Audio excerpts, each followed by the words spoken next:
You're listening to the Oddscast, the original UFC betting podcast that's straight to the point.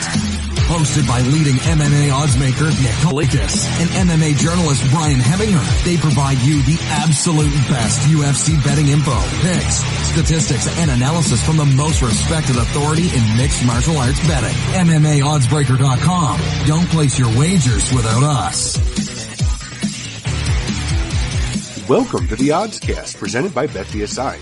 I'm Brian Hemminger, joined today by leading mixed martial arts oddsmaker Nick Kalikas to break down this Saturday's UFC 245 event, which takes place in Las Vegas, Nevada.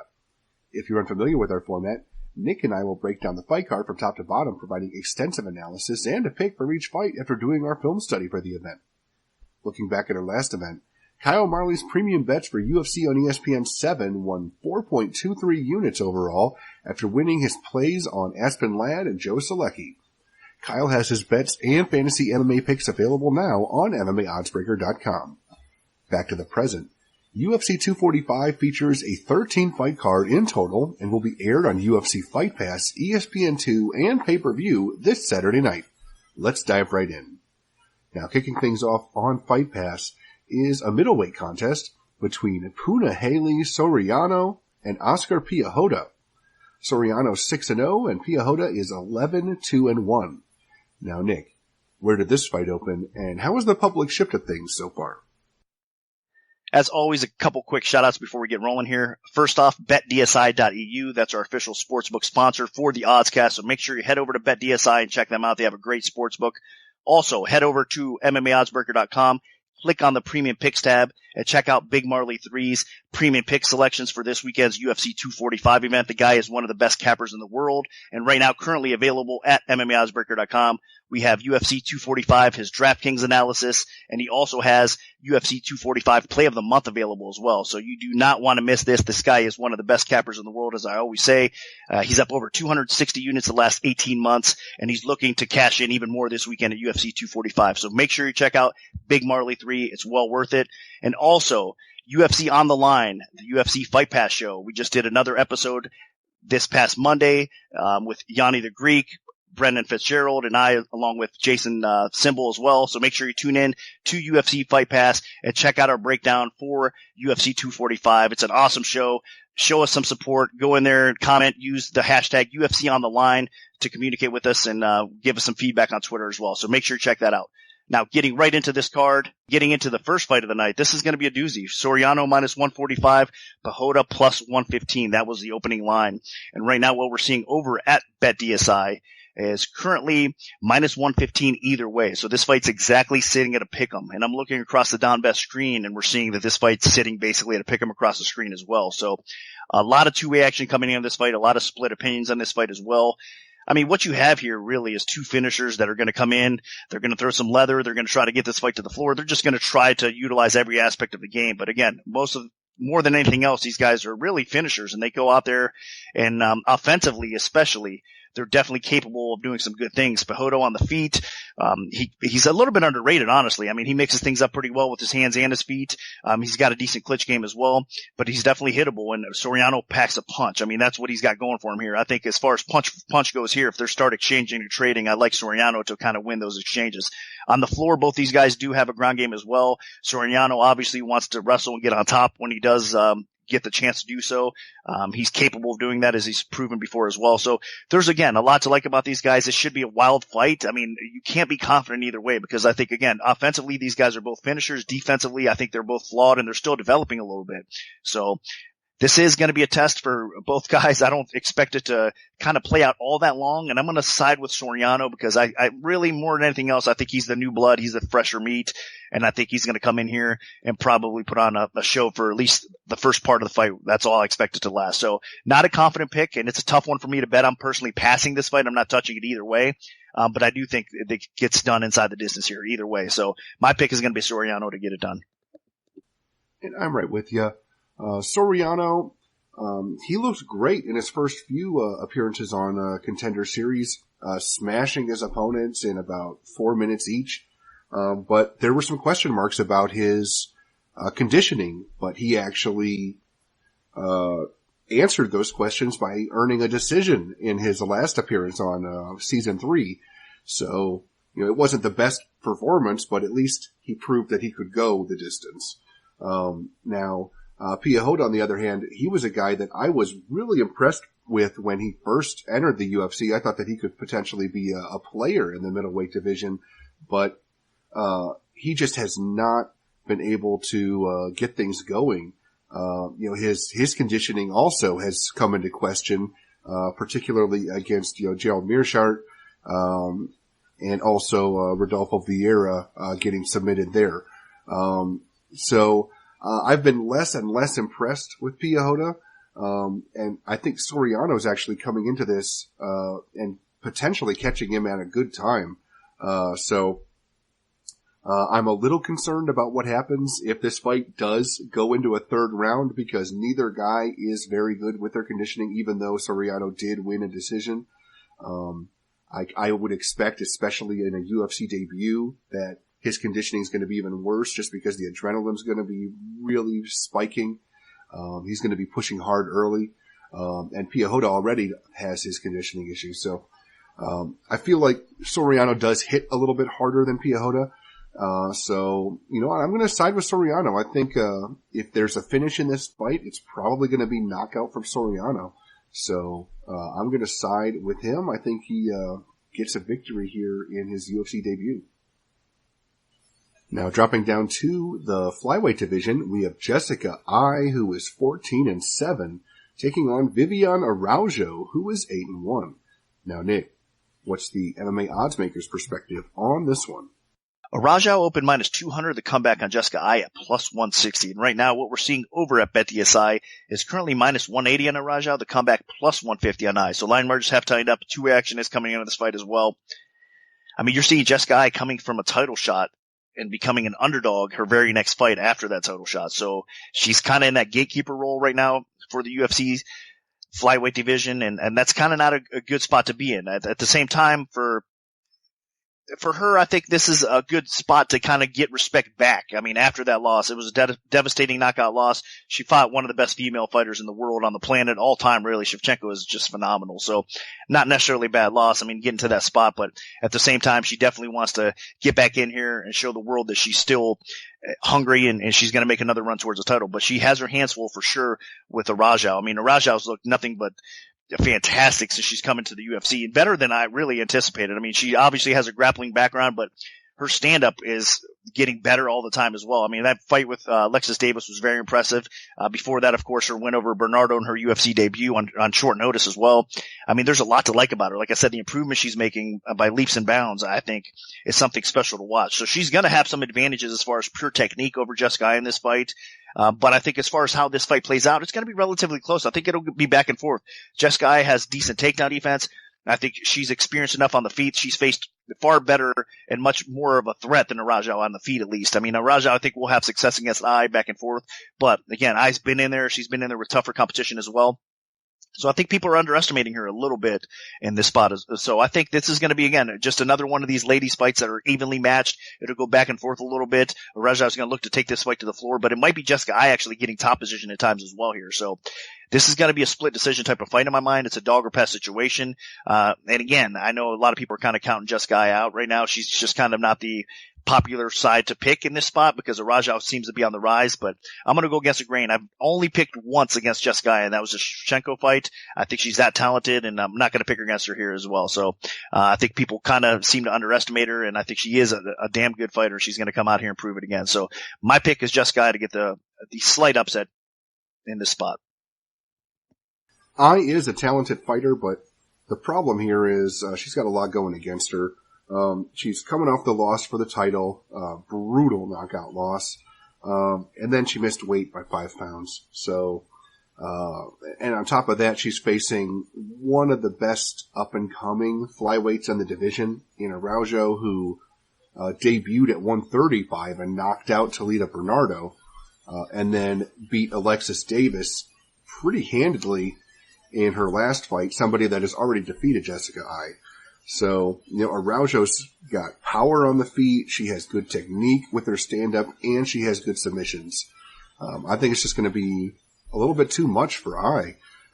Ai has some decent striking technique, but she just does not really have that much power. I don't think she has anything that Araujo is going to be really concerned about on the feet. And if they're trading blow for blow, I mean, we've already seen Araujo knock a bantamweight out cold. And we know Jessica Ai has some chin issues. So I think Araujo definitely could be the one to knock her out again. I mean, realistically, I think the best path to victory for Ai is to ugly this fight up, push Araujo into the fence, try to take her down. I know Araujo does have some good submissions, but, Ai hasn't been submitted in, nearly a decade. So, I think, Ai could potentially utilize some of her improved wrestling to get a takedown in top position.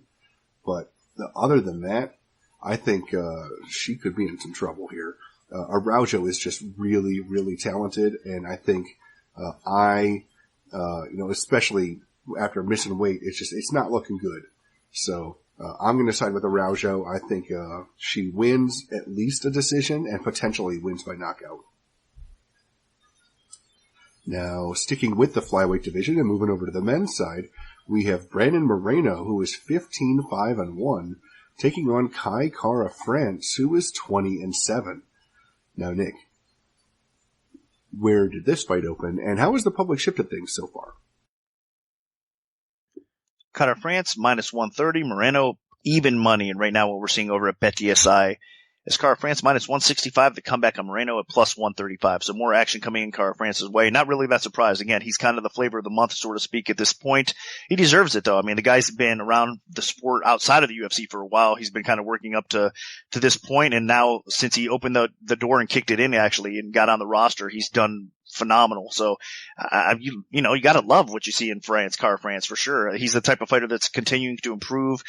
He's been putting the work in, and he's becoming a really well-rounded fighter. I mean, for me, he's more of a striking-based fighter, especially early on in his career. But right now, I mean, he's got some wrestling, he's got some takedown defense, and he's got some submission skill as well to go along with it. So this guy has become a complete fighter. His submission defense has gotten a lot better. And I'm keep on saying that because I think that's kind of still, if any area you can exploit in Kara France, is probably going to be the ground. But again, not easy these days to do so.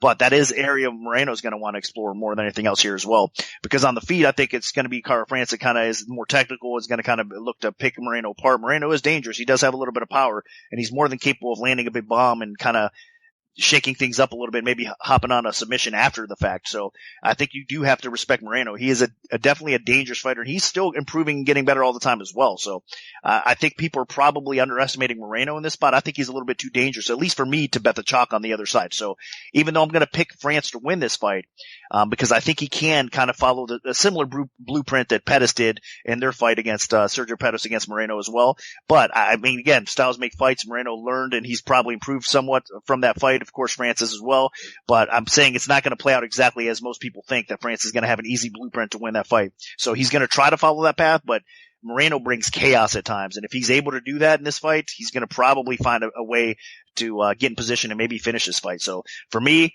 it's a dog or pass situation, but I'm going to pick France to kind of outpoint Moreno and get the job done that way. So the pick is France, but again, be cautious if you're betting this fight. And I'm also going to side with France.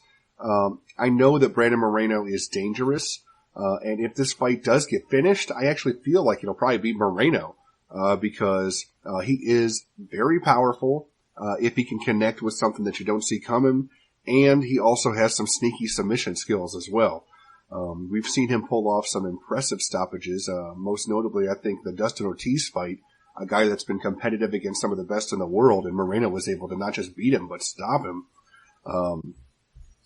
But in terms of actual skill for skill, Kai Kara France is the better striker here. He's the more technical striker. I think that he throws just the cleaner punches. Moreno throws a little bit more looping, a little more wild, out of control style striking. And when it connects, it can be devastating. But against somebody that is a very technically sound fighter with like a strong kickboxing ability like Kai Kara France, I think that Moreno's wildness could be exposed instead. We've seen that against some really good technical fighters like Sergio Pettis, who really was just able to carve Moreno up a little bit, both on the feet and by getting takedowns. Now, I don't see Kalikas getting takedowns, but I just think that he can get the job done on the feet over the course of 3 rounds. I'd say Moreno's best path to victory is to force this to go to the canvas because on the feet, France should be the superior fighter. But Moreno definitely could neutralize him on the ground because he can be pretty awkward there. So overall, I'm just going to side with Kalikas, though. I just think being the more technically sound striker, he's going to outpoint Moreno on the feet and get a decision victory. Although if there is a stoppage, I think it could be Moreno. Now moving up to the featherweight division, we have Chase Hooper, who is 8-0-1, taking on Daniel Tamer, who is 7-3. Now, Nick, what's the MMA oddsmaker's perspective on this one? Hooper opened minus 155, the comeback on Tamer at plus 125. And right now what we're seeing over at BetDSI is currently minus 125, Hooper minus 105 the other way on Tamer. So line margins have tightened up. There is 2-way action coming into this fight, but early on, the action did come in Tamer's way, and across the down best screen here, we are seeing pick'em fights. So you do have some people favoring Tamer out there, you do have some people favoring Hooper, and you do have some pick'ems out there as well. So basically a pick'em market-wide.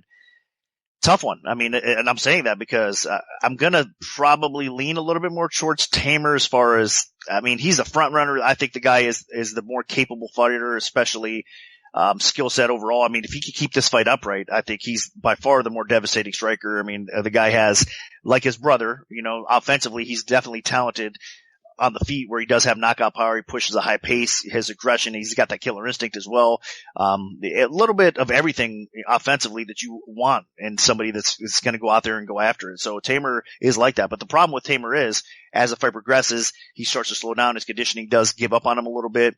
And without all that aggression, defensively, he lacks a little bit as well, obviously, because that's what happens when you're kind of going 100 miles an hour, guns blazing in there. So that's kind of what Tamer is. He needs to kind of settle down a little bit, still get a little bit more discipline. He's getting there. I mean, you can see some improvements in his game too, so far in his UFC career where he is getting a little bit more discipline, but he definitely needs to continue to go that route. Now, Hooper, on the other hand, I mean, it's obviously the ground is where it's at with this guy, and he's going to need to kind of weather the early storm, I think, in this fight and look to take Tamer's back or just tangle him up and just utilize his length and his ground, to beat Tamer, I think, in this spot. If he's going to take the W, that's how he's going to probably do it. Early on, I think that even though Hooper does have some length on the feet, and, he's a little bit unorthodox, so it could be tricky to kind of find the timing and distance, but I do think that Hooper can present a little bit of some unorthodox problems or even in the clinch a little bit with Tamer, but I think Tamer is going to be the one, again, that's going to be landing the harder shots, that's going to kind of be having Hooper on his back foot a little bit at times as well. And I think it's up to him. He's going to be the one that dictates and controls this fight. If he makes a mistake, he's going to pay for it. I think Hooper's going to probably submit him. If not, then I think he's probably going to outpoint Hooper and win this fight and do some damage along the way as well. So a pick-em type of fight, I think, is kind of appropriate here because, again, offensively, these guys are both talented, but defensively, and there's just too many flaws, I mean, to kind of really depend on either one of these guys. So this is not a fight that I'm kind of jumping out there looking to bet crazy either because it's just too difficult for me. I don't trust either one of these guys all that much. So my pick is going to be Tamer slightly. I'm going to lean his way. I think he's going to, again, if he doesn't make that mistake, he should win this fight, but not a confident pick. I wouldn't be surprised if Hooper hops on Tamer and submits him along the way as well. So that's kind of where I stand with this fight.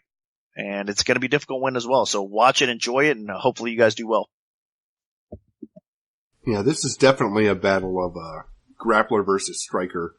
And obviously Hooper being the grappler and Tamer being the striker.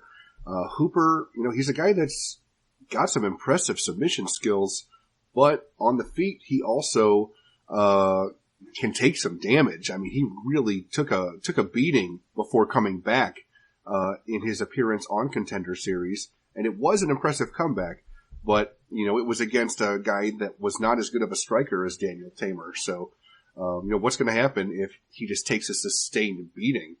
I know he's undefeated so far, but, I mean, that only works so long if you kind of have a strategy against really good strikers of just getting beaten up before coming back. Tamer, on the other hand, is a fighter that can be a front runner, and sometimes he punches himself out. He's done that a few times where he was doing really well, pushed the pace too hard and then ran out of gas and then ended up losing. So this could potentially play right into Hooper's game, or Tamer could just be too much. I mean, honestly, it could go either way. But for me, I'm going to side with Nick as well. I think Tamer is just going to be too aggressive, too strong early. I know that Hooper has like a ridiculous 8-inch reach on Tamer, but I don't think that matters one bit because Hooper doesn't know how to use it at all. So I think Tamer just starts pounding Hooper early, and I think he gets the job done and gets the knockout. But if this fight goes to a second round and Tamer is not able to get the finish, you might want to be looking at a live betting scenario to potentially put some money on Hooper to get a comeback submission. I do not think this fight goes the distance. I think it's either going to be a Tamer knockout or a Hooper submission, and I'm going to side with the Tamer knockout. Now, moving up to the welterweight division, we have Matt Brown, who is 21-16, taking on Ben Saunders, who is 22-12-2. Now, Nick, where did this fight open, and how has the public shifted things so far?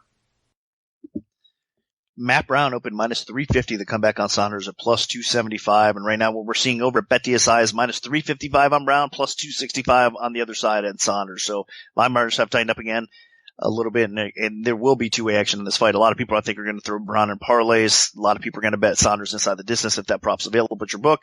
So another awesome fight because you know this fight's probably not going to the distance. Too much finishing ability, just too much of a little bit. Let's say it like it is. I mean, father time kind of set in here with both fighters. These guys are definitely on towards the end of their careers, to be fair. Brown hasn't been in there for a while. I mean, Saunders has been fighting a little bit more actively, but again, I don't know if that's good or bad for him. I mean, he's had his moments where he's looked okay, but he still continues to take some abuse and punishment. I don't want to see the guy continue to get knocked out. And unfortunately for him, this is another spot where he definitely can get knocked out. I mean, I think that's probably the scenario here. Matt Brown's defense. I know Matt Brown's been training like a beast for this fight. I mean, he's ready to come in here. He's prepared and he's taking this fight very serious. Obviously Saunders is as well. So these guys are definitely wanting to get in here on one of their last fights of their career for sure and get the W. I mean, they want to go out with a bang, so to speak. So, I'm not saying that this is their last fight. I'm saying, but we all know that this is definitely one of their last fights either way. So that said, I mean, they're taking it serious. They're going to come prepared. They're going to come to win. I think realistically, these guys again offensively are fun to watch. Even Saunders, I think throughout his career, Saunders hasn't had enough respect when it comes to his stand-up game. For the most part, people think of Saunders, with his overall ability, but his submissions on the ground are pretty slick. But on the feet, man, I mean, when the guy goes up against other average strikers, because again, the elite level strikers, they're the ones that kind of get through and end up knocking Saunders out. But anytime he faces just a decent fighter, an average type of fighter, he ends up destroying those people, even on the feet. His clinch game, his knees are devastating. I mean, this guy definitely has some skill on the feet, and you cannot take him lightly. So Brown has to be cautious here. I know he's going to come in here confident, thinking he can knock Saunders out, which I think is going to probably happen. But you cannot take Saunders lightly on the feet either. So my pick is Brown. Like I said, I think he's going to probably find a spot where he's going to come in here and find that chin and just be too much for Saunders and put him out, unfortunately for him, yet again. But again, another fun fight because I think, these guys are going to be all fireworks. It's not going to probably hit the scorecards. And realistically, you're going to see a finish, and it could go either way because both these guys are talented enough to do so. So I think it's going to be Brown that gets it done. And according to the odds, obviously they agree with me as well, and most of you guys do too. So it's Matt Brown for me. And I'm also siding with the Immortal. Coming out of retirement, this is a good matchup for him.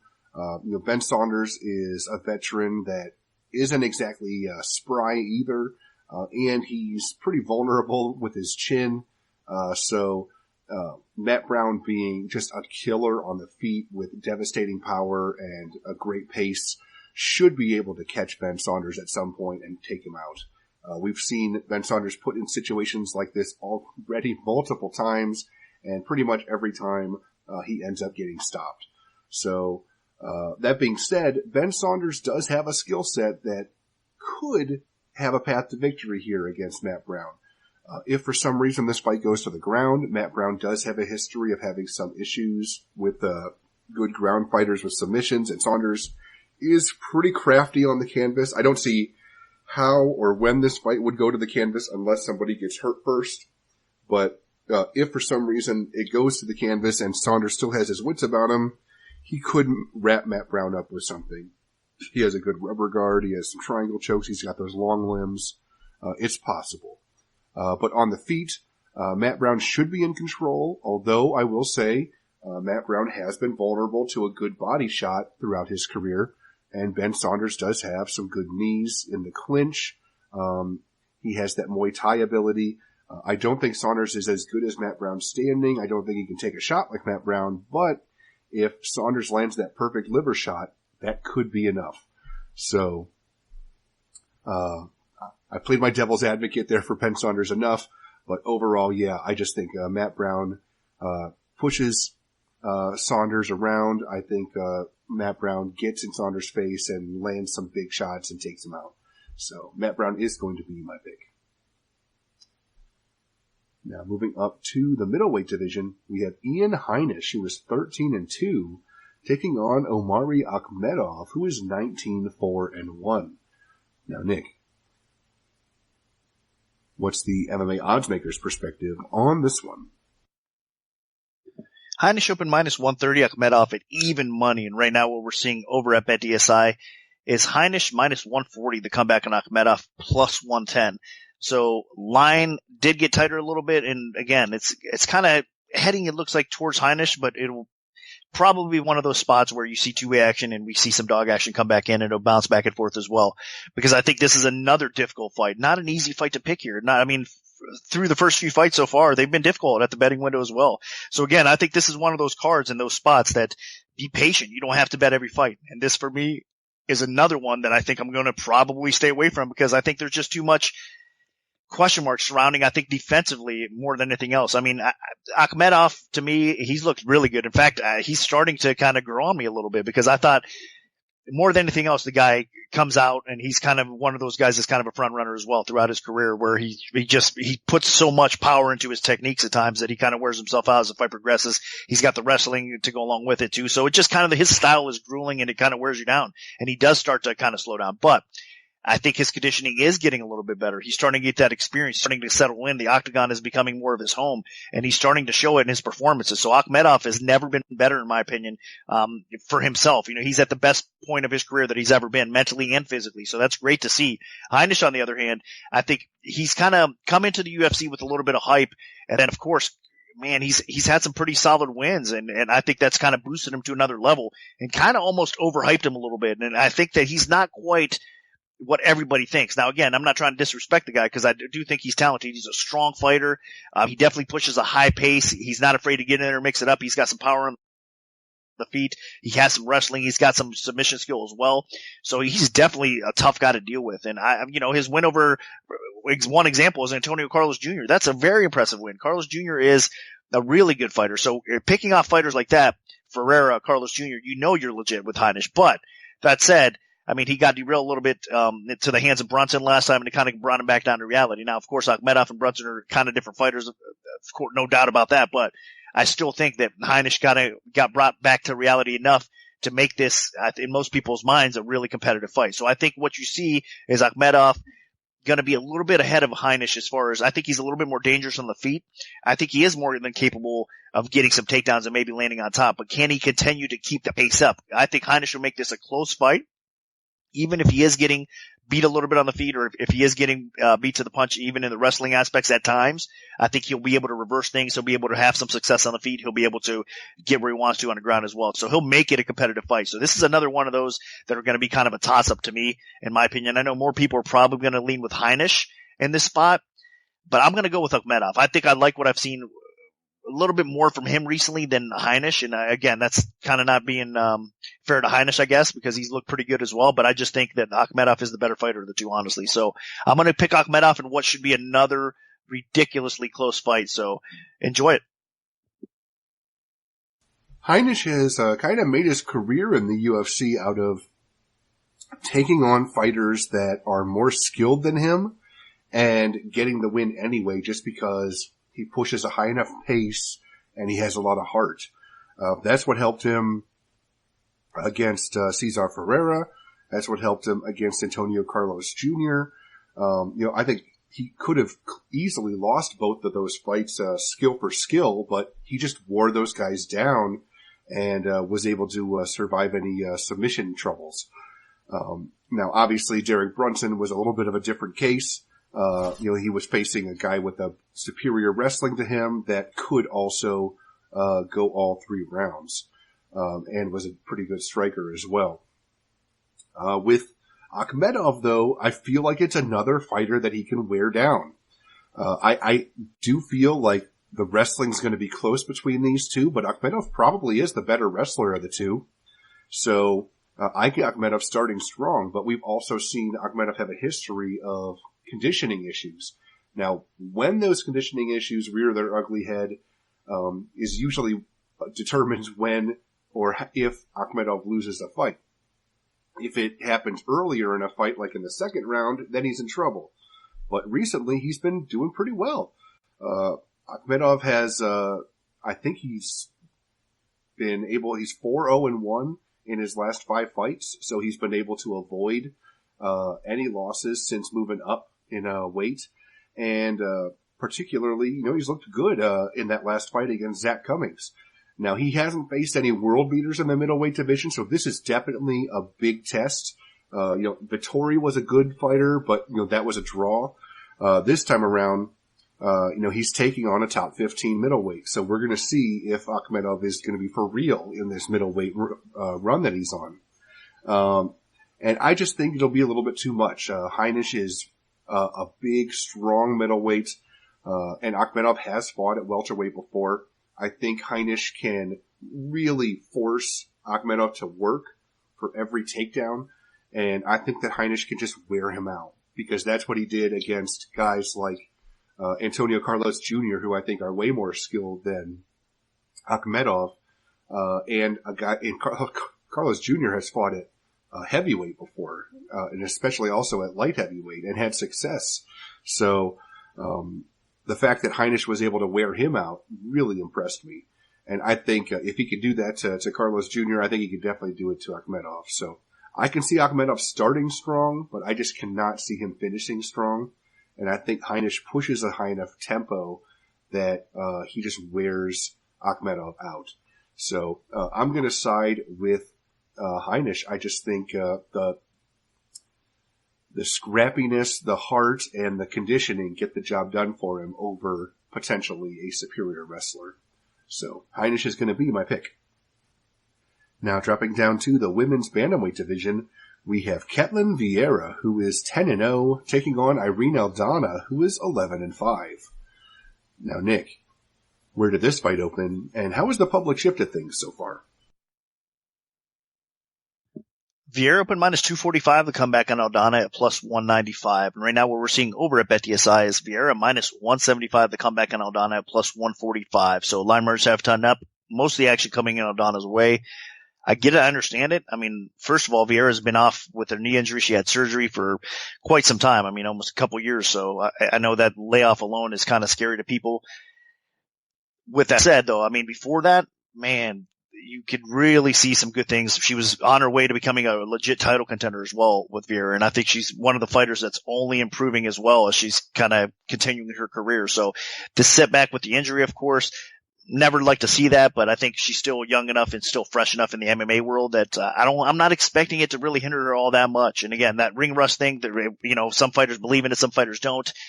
I don't think it's going to be that much of an issue for her here. So I'm taking that kind of out of the equation, but we'll see if it does have an impact there. And I know, again, some bettors are probably factoring that in a little bit, looking at Aldana's takedown defense and the way they match up a little bit. And this could be a good fight for Aldana. But I think realistically speaking, people are kind of counting out Vieira's striking ability as well. So what you have here, in my opinion, if you're looking at it for what it is, Vieira is basically your wrestler, grinder, grappler type of fighter taking on Aldana, which is more of your striking based fighter. But she has definitely evolved into a more complete fighter than that. I mean, we've seen her submit people on the ground, and her takedown defense has become, like I said, pretty solid as well. So two very good female fighters that this fight is huge. I mean, the winner of this fight definitely skyrockets himself up towards a title shot. So they both want to get there.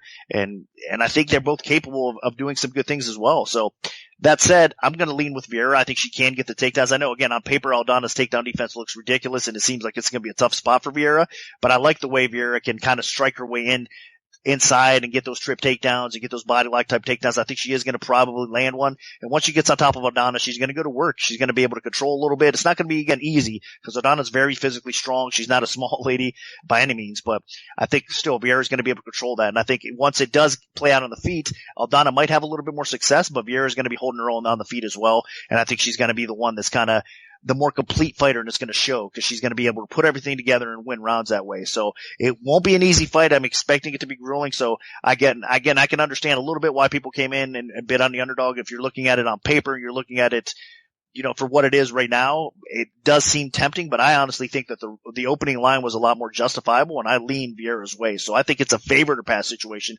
especially if it's under 2-1. I just think Vieira is going to control it. I think her stand-up is going to be good enough to hang in there with Aldana as well, and I think she's going to win the fight. So for me, it's Vieira. I think she does get it done. Probably gets it on the cards, but I wouldn't be surprised if she does get it done on the floor as well on the way to the scorecard. So either way, I do think she gets it done, though. Vieira's my pick. And I'm right with you. If you look at who Aldana's faced in the UFC, you can kind of understand why her takedown defense is so high. Leslie Smith, Caitlin Chukagian, Lucy Pudilova, Betch Kohea, Raquel Pennington, Vanessa Mello.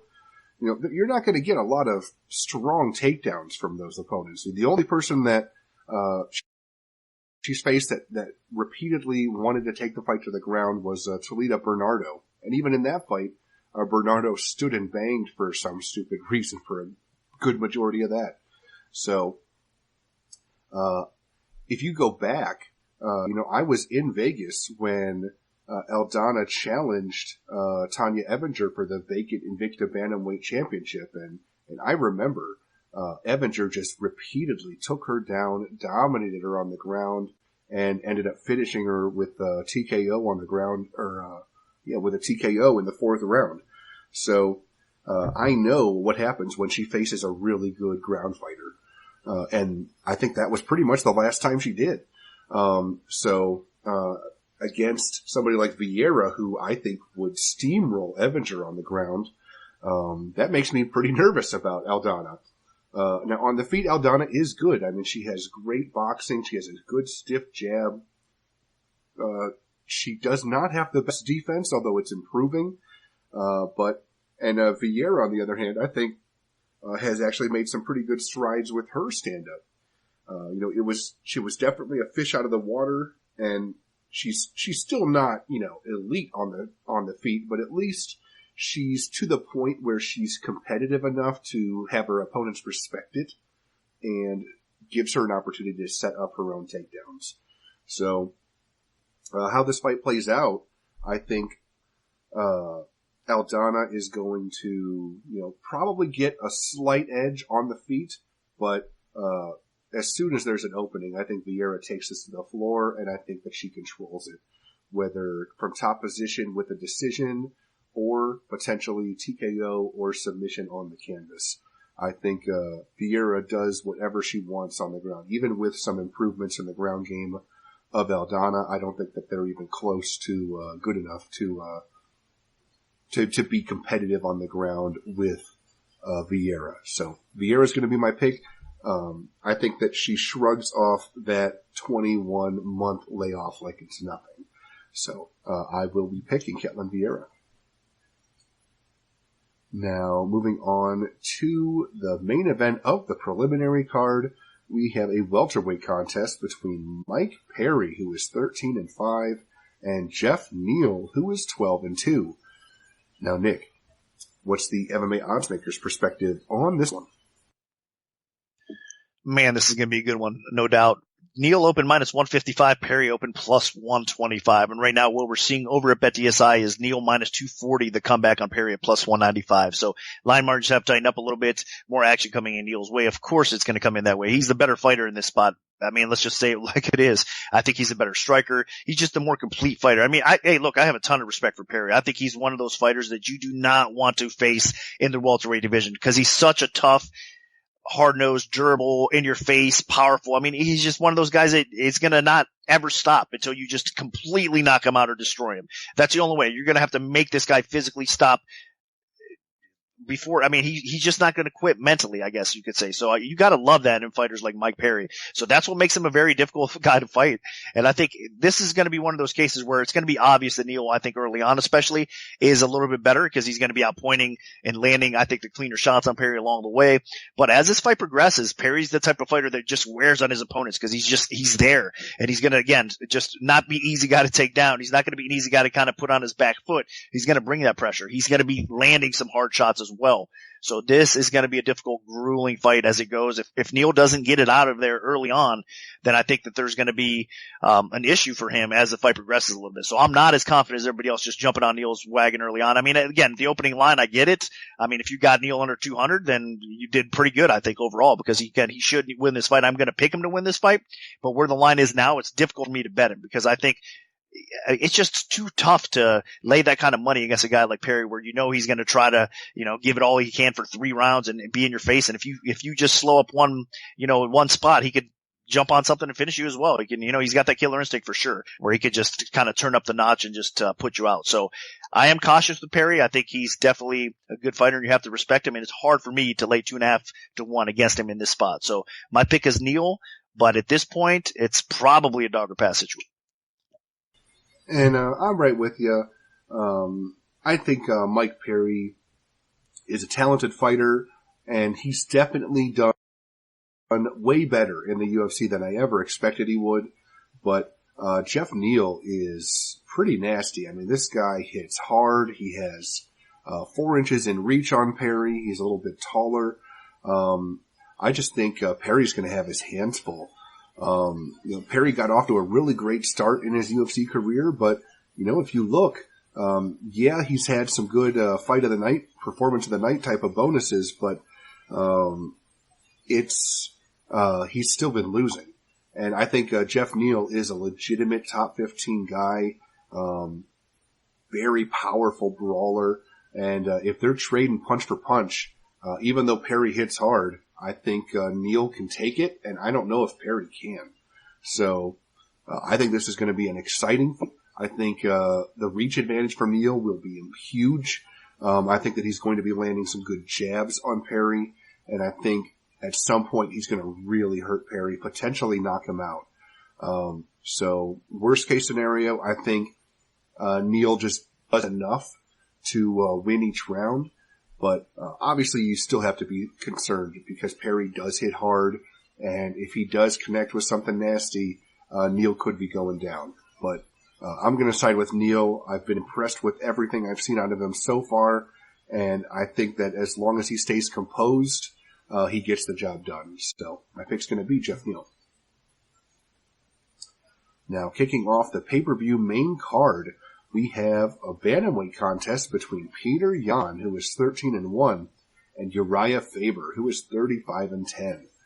Now, Nick, where did this fight open, and how was the public shift of things so far? Yan opened minus 265 to come back on Faber, plus 185. And right now, what we're seeing over at the non-bet screen per bet DSI is currently minus 520. On Yan, the comeback on Faber, plus 370. So line margins have tightened up. Of course, that line shot up. Peter Yan is definitely the more popular fighter at this stage as far as who people think is going to be maybe the future champion. I mean, he's had hype entering the UFC, and then since his UFC career thus far, I mean, he's looked phenomenal, and people are definitely hopping on that wagon. Of course, Uriah Faber, one of the all-time greats, UFC Hall of Famer for a reason. I mean, the guy is phenomenal and pulling off. I mean, people continue to kind of count him out. He steps in here against Simone and gets the job done and gets himself, right back in the title mix right away. So after his little short-lived retirement or whatnot. So you can never count Uriah Faber out. I mean, the skill that he has, the experience that he has, he's definitely a threat for everybody that he still fights. I mean, you cannot, again, in any area, you cannot really realistically dominate Faber, even in the stand-up. For the guys that have outpointed Faber, that have done damage, the Jose Aldos, the Barraos in his prime or whatnot along the way, they've even, Faber's hung in there even in those spots and with those strikers, and he's had his moments in those spots. So what I'm trying to say is, no matter where this fight takes place, he's going to be a tough fight for Yan. I think everybody's going to automatically assume Yan's going to come in here, keep this fight upright. He's going to be bigger, stronger, and he will be. And he should have the obviously stand-up edge, and he should have that edge for sure, no doubt doubt about that. But I just think that Faber is he's a fighter. He's a winner. He's going to come out there and he's going to overperform better than people's expectations. But will that be enough in this spot still? No, I don't think it probably will. Obviously, Jan should be able to control this fight. He should be able to, again, outstrike Faber along the way and get the nod probably on the scorecards more so than anything else. It's hard to finish Uriah Faber. He is pretty durable, but he has been knocked out before, and Jan definitely is capable of landing that punch along the way and maybe finishing him again. But more so than not, I think it's going to be probably Jan outpointing him. I would not lay 5-1 to find out. Again, Faber's going to go in there. He's smart. He's a savvy vet. If you don't think deep down he knows that if this fight hits the scorecards, he's probably going to get pointed, you're mistaken. I think he does kind of, I'm not saying he's not confident, but I think he's smart enough to understand the situation.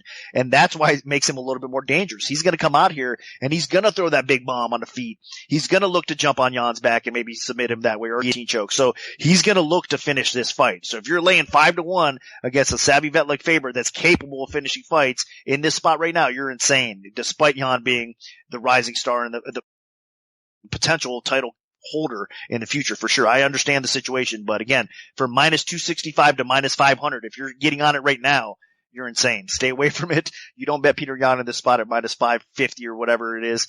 Right now, I think it's one of those things that you just kind of watch it play out if you miss the boat early on, or, I mean, if you're going to put him in a fun parlay, or if you do see the line drop back down a little bit into the 400 range and you can throw him in a parlay or whatnot, I understand it. There's different ways to bet this fight is what I'm trying to say. But as a straight bet right now at minus 550, I would not recommend a straight bet on Yan. So the pick is Yan. I think he gets it done. No question about it. He should get it done. It's his time. This is going to be a good win for him.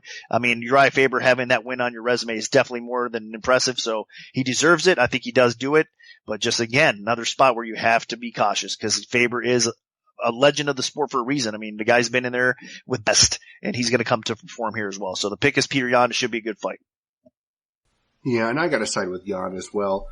It was amazing and nostalgic to watch Uriah Faber get that impressive, really quick stoppage victory over Ricky Simon. But I think that was partially Simon being overrated and overhyped, especially after we just saw him lose again to Rob Font.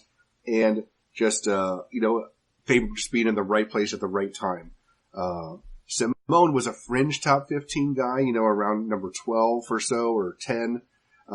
Peter Yan, on the other hand, is right knocking on the door for a title shot. So this is going to be a lot tougher of a fight. Faber is going to have his hands full.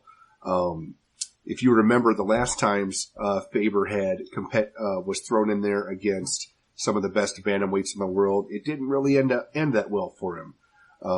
He took on Dominic Cruz for the belt, and he got beat pretty handily, got dropped a few times, and then he took on Jimmy Rivera, and he got pretty much dominated in that fight as well.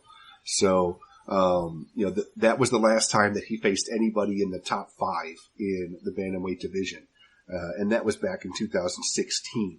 So this is 3 years later, and he's taking on an absolute beast in Peter Yan, someone that's big, strong, hits hard, pushes an incredible pace. I just think it's going to be too much for Faber. Faber does hit hard, so he's going to have a puncher's chance, and Yan is hittable because he's so aggressive. So I'm not ruling out the possibility that Faber pulls something off. But I think the best chance for Faber is to land a big shot and then go for that guillotine choke or something. Because I don't think Faber can stop Yan with punches. I think that Yan, even if he got hurt, would recover. And I just think if you're trading punch for punch, it's probably Faber that's going to be going down. He is a little bit more chinny at this point in his career. So I'm going to side with Peter Yan. I think he gets the job done. I think he wins pretty one-sidedly. But again, you could never count out Uriah Faber because the last time we did, he made us all look pretty silly. Now, sticking with the bantamweight division, we have Marlon Moraes, who is 22-6-1, taking on Jose Aldo, who is 28-5. Now, Nick, what's the MMA oddsmaker's perspective on this one? Moraes opened minus 175 to come back, and Aldo at plus 135. And right now what we're seeing over at BetDSI is currently Moraes minus 195 to come back, plus 155 on Aldo. So line margins have tightened up a little bit more action coming in Moraes' way.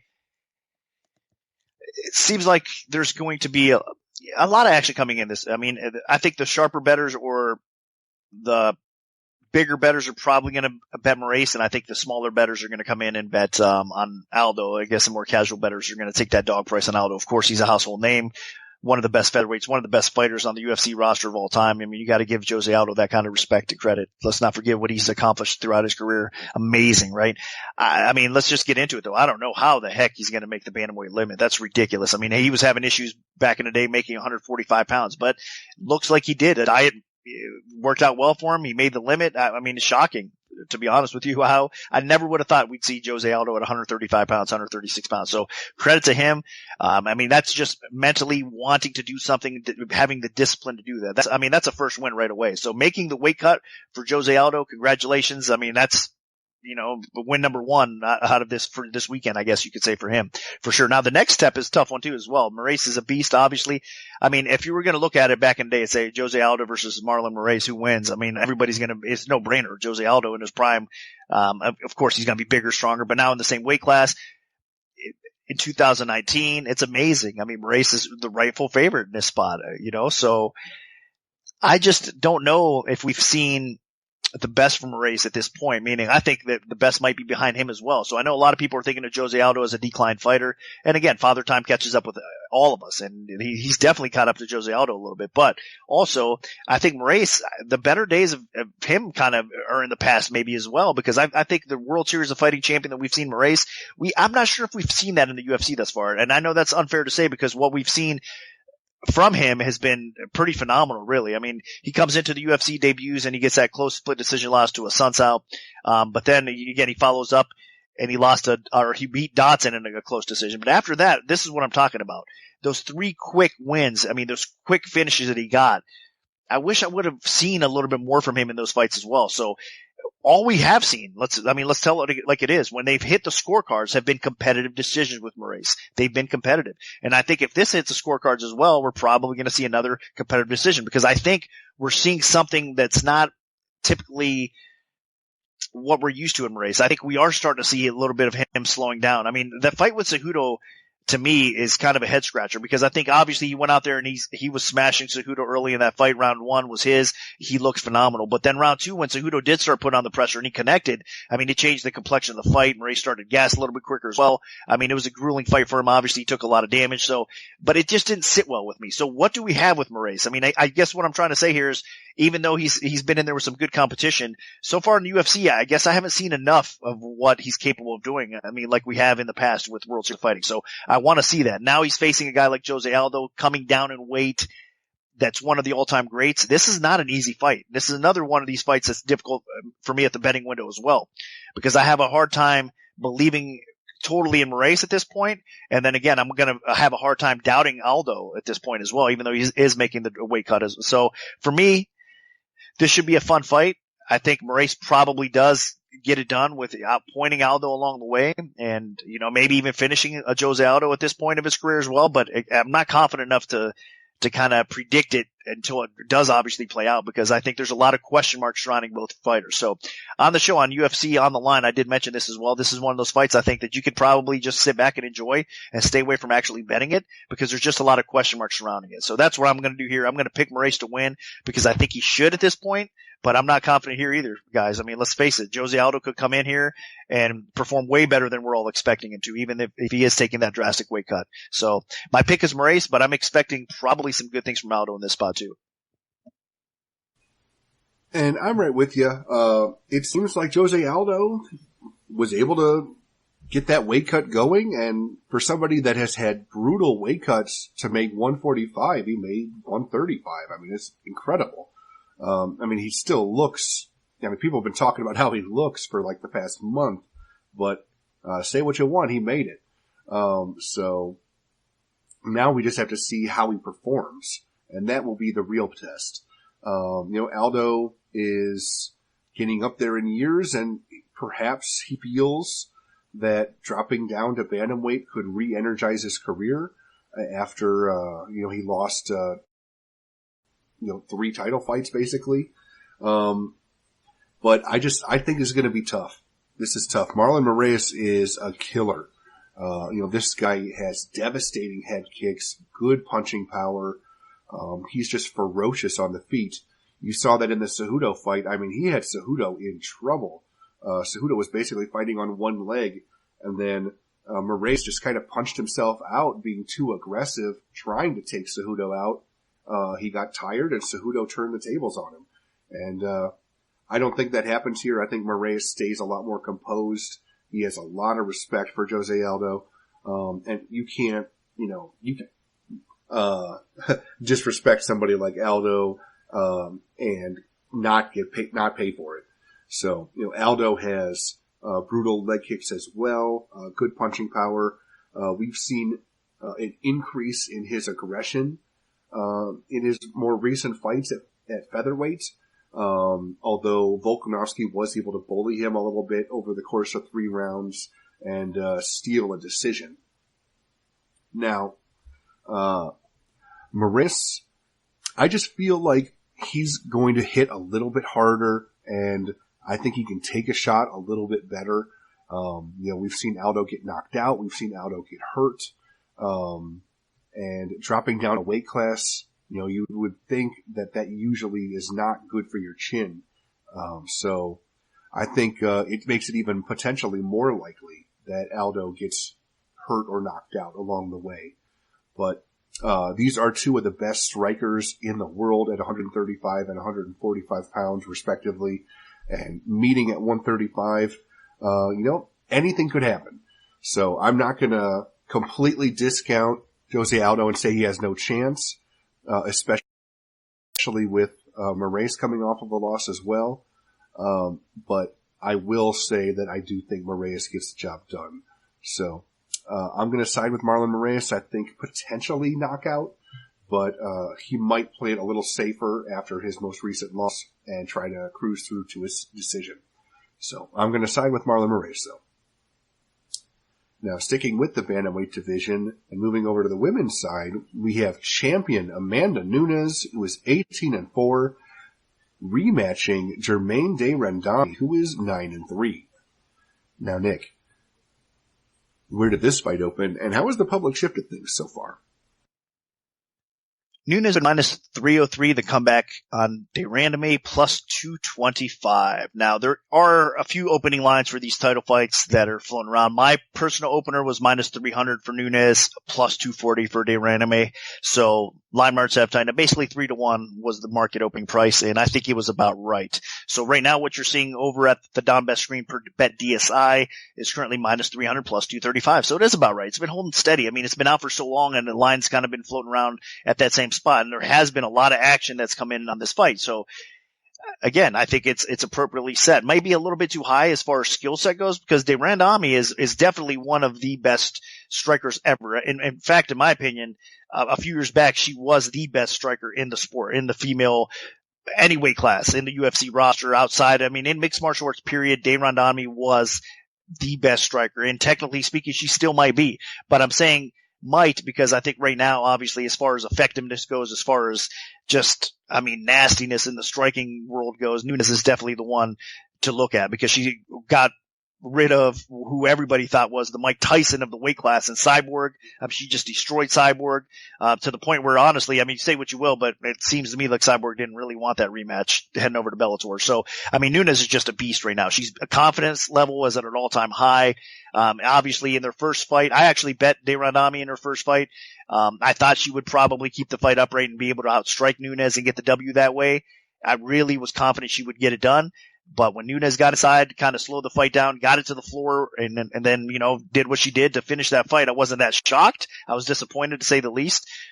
But this is 2019. I think it's a different scenario right now. I think Nunes is actually the more devastating and the more dangerous striker here, so she doesn't even need to take this fight to the floor at this point. So I think that might not be a bad idea still, because that's going to be your easier path to victory for sure. Because de Randamie, again, she is always going to be offensively. She is just so slick with accuracy, with her angles. I mean, the pure technique, she has power to go along with it as well.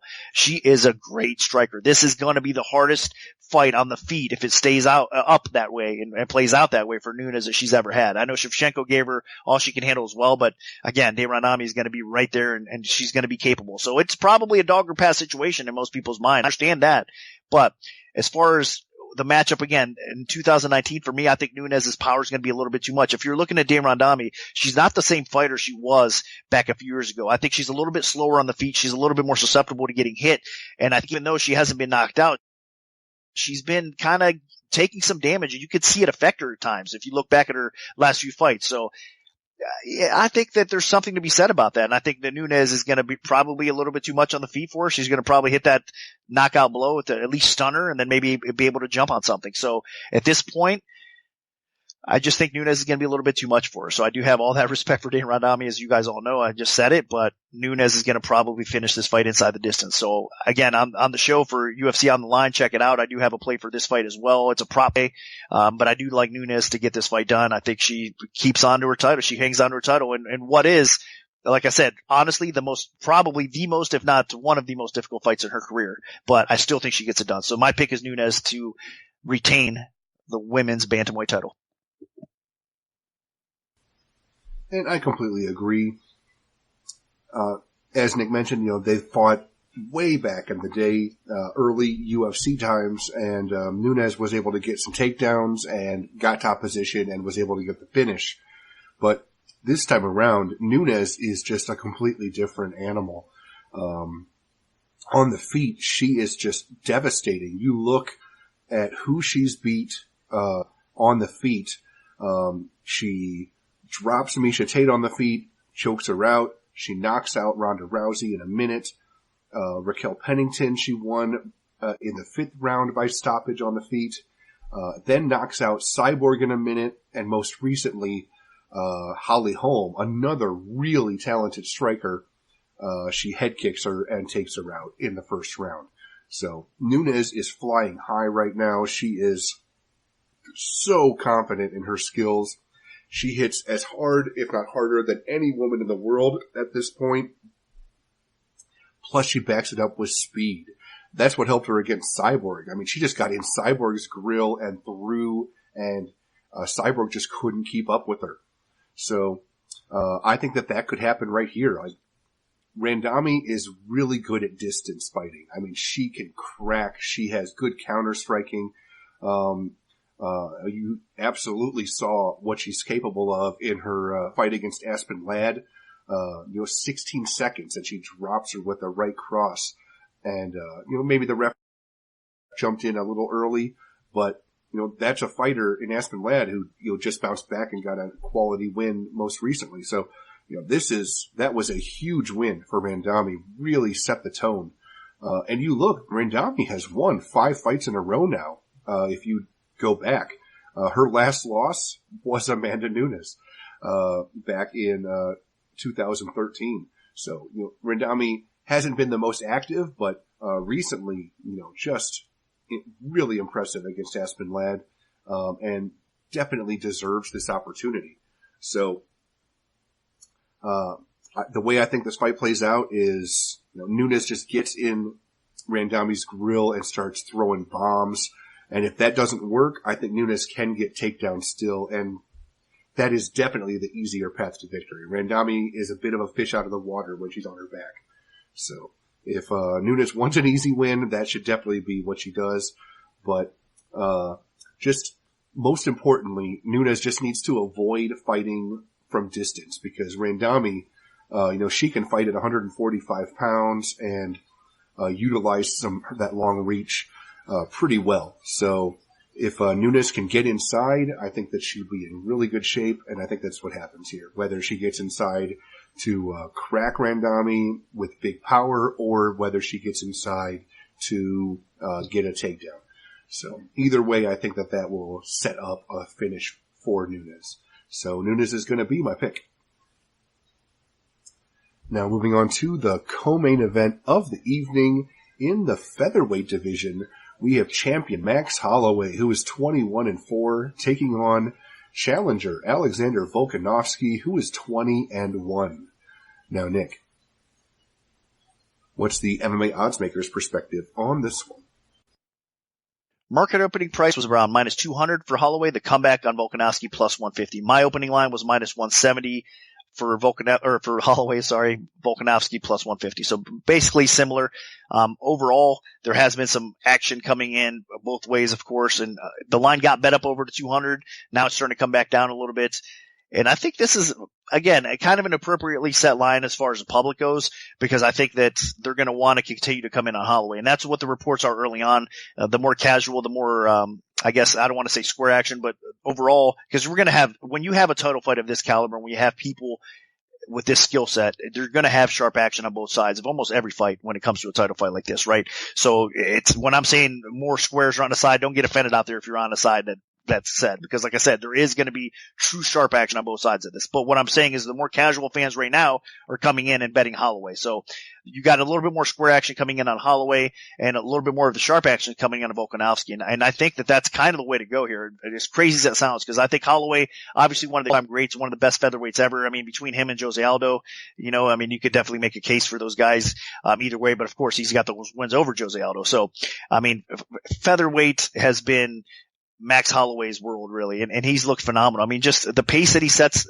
against people. I mean, his striking is where it's at, obviously. He's a phenomenal striker. He has a relentless pace. He pushes that pressure on you, and he makes people wilt under that pressure. People cannot take it. He's got a little bit underrated power. He's a finisher. If you look at Holloway, he doesn't seem like he's got that one-punch knockout power, but if you look at his stats, I mean, he's one of the best finishers in the history of the featherweight division for a reason. So that's the kind of pace, that's the kind of pressure, that's the kind of skill this guy has. Durability, I mean, the guy's phenomenal. He picks it up as the fight progresses. He gets stronger. He doesn't get weaker. So that's kind of rare, and that usually has been working for him in his favor. But I think the matchup with Volkanovski in this spot, he's not going to be one of those guys. Volkanovski's not going to be one of those guys that kind of takes a back step as much as some of the other people. He's not going to be the one that kind of wilts under that pressure, I don't think, as much either, because I think he is a pretty conditioned fighter. We're going to see, I think he's durable as well. So we're going to see a lot of those traits that are good, that a lot of the fighters that have faced Holloway in the past have kind of failed in those areas at times.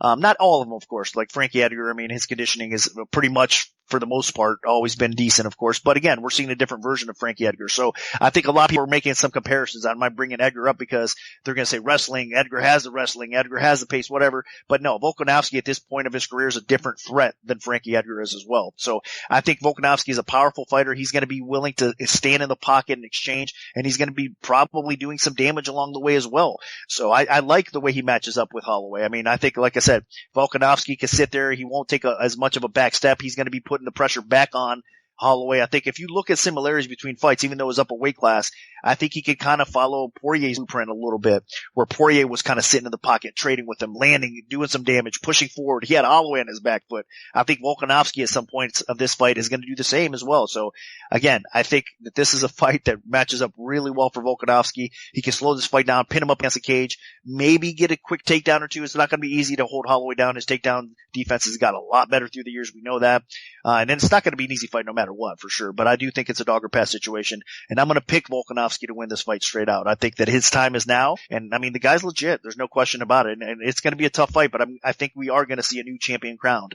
So the pick is Volkanovski, and obviously there's going to be a little value that way as well. And again, I urge you guys to check out the breakdown on UFC on the line on UFC Fight Pass. We went over in a bit more detail on that show as well. So check that out. Yeah, and you know what? I'm going to go with Max Holloway here. I know that Volkanovski has a unique skill set, but I feel like Holloway has the ability to thwart what Volkanovski does. Volkanovski uses this forward pressure, moving forward aggressively. He's not the best striker in the world, but he just wears people down with takedown attempts, with trying to get you into the clinch, with just attacking you against the fence. Occasionally just throwing some big bombs. And that has worked really well for him. It worked against Chad Mendes, a fighter, that he basically retired Mendes. Mendes started strong, but Volkanovski wore him out. Same thing with Aldo. Aldo started strong, Volkanovski wore him out. The problem is, I don't think he can wear out Max Holloway. Max Holloway is known for doing the exact same thing. He just wears people down with his pace, with the amount of strikes he throws, the strikes that he lands consistently. Now I can see him being forced to fight on his back foot more often than he would like, but I don't think Volkanovski has the overall striking skills to really make Holloway too worried on the feet. I think Holloway will stand his ground at times and just start throwing down, trusting his chin. And Volkanovski has a granite chin as well, so this could make for some really exciting exchanges. And Holloway has historically had a very good takedown defense and ability to get back to his feet when taken down. So will Volkanovski be able to take Holloway down and keep him down? And I just don't think that he will. I don't think he will be able to do it consistently, even if he does get him down. So, overall, the biggest strengths that Volkanovski has, I feel like Holloway can neutralize them because his conditioning is so good. He fights at such a high tempo, that perhaps Holloway could be the first person to wear Volkanovski down. It's just a matter of, landing the right shots. I mean, you land enough headshots, you can slow somebody down. If Holloway mixes it up and goes to the body, he really could dig into Volkanovski's conditioning a little bit. So I think this is a fascinating fight. It's a great stylistic matchup just because both guys push such a tremendous tempo. It could lead to potential record style of record amount of strikes being connected in a fight. But I still think that at the end of the day, it's going to be Max Holloway still standing. I think it'll be tough for Holloway to get a knockout, but I think that he'll do enough to at least win enough rounds to take the decision. I think Volkanovski is going to be game, but I think Holloway is up to the challenge. So Holloway's going to be my pick. Now, this brings us to the main event of the evening. In the welterweight division, we have champion Kamaru Usman, who is 15-1, taking on challenger Colby Covington, who is also 15-1. Now, Nick, where did this fight open, and how has the public shifted things so far? Market opening line was Usman minus 300 and Covington plus 230. Again, that was marketing opening line. That was basically sportsbooks out there just trying to get this line up as quickly as possible, trying to get some marketing attention. And you can't blame them. I mean, that's definitely a good business philosophy. I don't have no objections with that. But as far as research goes, obviously it's not put into this line. I mean, opening Usman minus 300, despite you thinking he's going to win, is kind of ridiculous. So come back on Covington plus 230. That was not my opening line. My opening line was actually Usman minus 165. The comeback at Covington at plus 145. In fact, as soon as the line did get put out there, I had people just messaging me and saying, "What do you think about that line?" I said it's ridiculous. It's not even going to stay close to minus 300. And I was right. I mean, not trying to toot my own horn, but obviously those of you guys have been following the sport for a long time, betting fights, you all knew that line was going to come down. There's no way that was going to stay at minus 300. So that said, right now it is under 2-1. It's around minus 175. The comeback plus 155. Market price right now at BetDSI, it's minus 185, 155. We're starting to see some action a little bit coming in more towards Usman at this point, but there has been two-way action in this fight as well. So early on, the line did get bet down. Now we're starting to see it climb back up, and it'll bounce back and forth, continue to do so as well. This is a great fight. Championship fight, of course. Both these guys have been kind of working to this point for a while. We know this is a highly anticipated bout. I mean, people have been wanting to see this. Unfortunately, it kind of fizzled out a few times on us, but now it's finally here.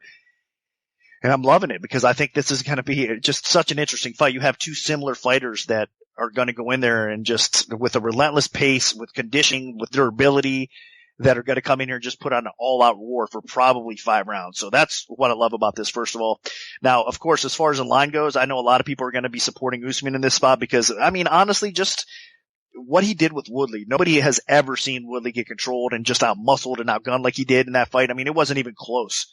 And it wasn't like Usman, beat Woodley and it was a big surprise. It was the way he went about it. He just dominated Woodley from start to finish. Wasn't even a competitive fight in my opinion. So that said, that's going to definitely take the stock on Usman to another level. I mean, people are expecting the brute strength of Usman to be enough to get him by in this fight overall. Because again, I mean, as far as tools go, I think Colby Covington probably is the more technical fighter across the board. I think he is the better striker. I mean, again, Usman's striking is definitely picking up and it's getting better, and he's getting more effective with it, and he can definitely hang in there against Covington. I don't think Covington is going to blow him out of the water, but I think Covington is a little bit more diverse in his striking, and I think he is the better striker overall.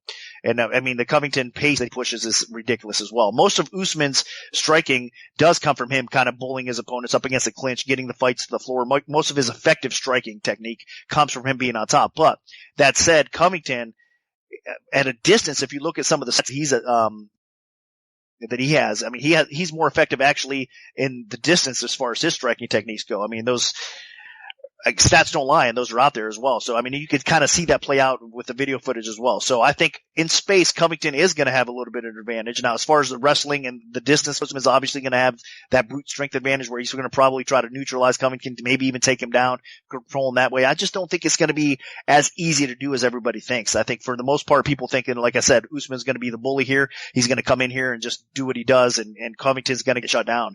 Covington's going to come to fight. He's not going to be easy to control, and I think this is going to be a very competitive fight. So I'm going to lean as far as a pure pick goes with Usman, because I do think the strength probably is going to be enough to kind of edge him this fight and win him this fight. But it's a dog or pass situation at the betting window for me. I could not lay the chalk in something like this, because I think that they're just far too competitive. I mean, their attributes just line up so well, despite Usman having that strength advantage. I think that until we get in there and see him kind of play out, I mean, we were not really that sure how it is going to play out in the wrestling aspect, and as far as these guys kind of pushing each other back and forth a little bit and pushing the pace, and who's going to truly dictate this fight.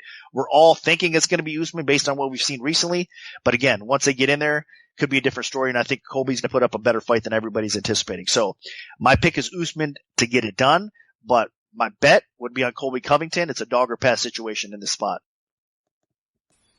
Yeah, and I have to side with Usman as well.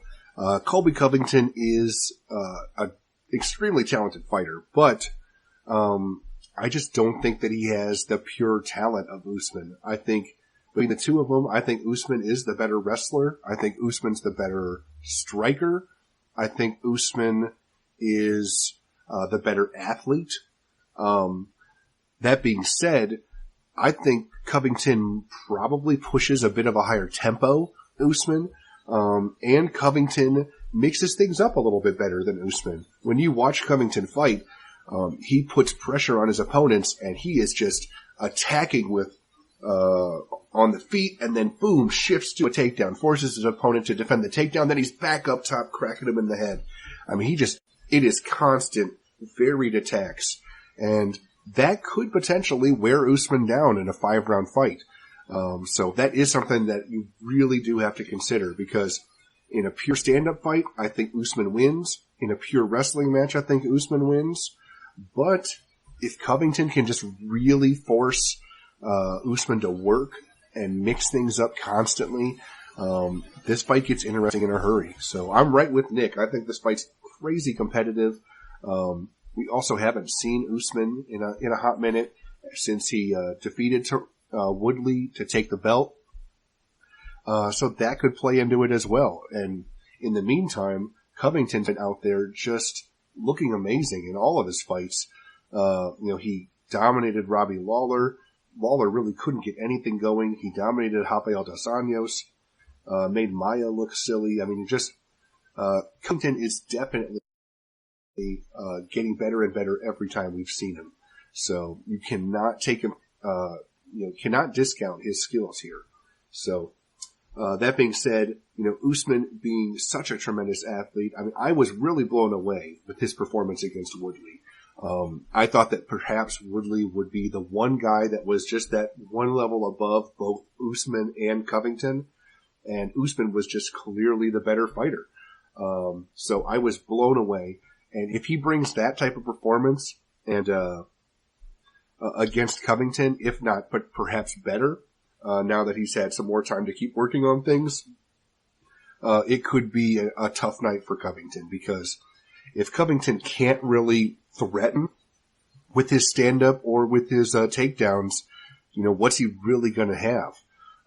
So I'm going to side with Usman. I think he lands the cleaner shots on the feet. I think he does get top position at times. I think he can win the scrambles, but I am not going to count out Covington because, again, he might be able to, like I've talked about earlier on this card, he might be able to wear Usman out, especially in a 5-round fight. And I don't think this fight does. I don't think there's a stoppage in this fight. I think both guys are durable. I think both guys can go the distance, and I can definitely see Covington winning the 5th round. It's just, can he win any rounds before that? So Usman's going to be my pick, but again, I'm a little nervous because of what we've seen out of Covington recently. So that'll do it for our full event breakdown for UFC 245. If we have a free play to give out, make sure to at MMAOB Premium on Twitter, because that's where we'll post them first. We can also notify you of our free bets via email alert if you prefer that method. Just send an email to picks@MMAOddsBreaker.com and we'll add you to a free bet mailing list. Special thanks to BetDSI. Good luck, everyone, and hopefully the betting gods are on your side this weekend.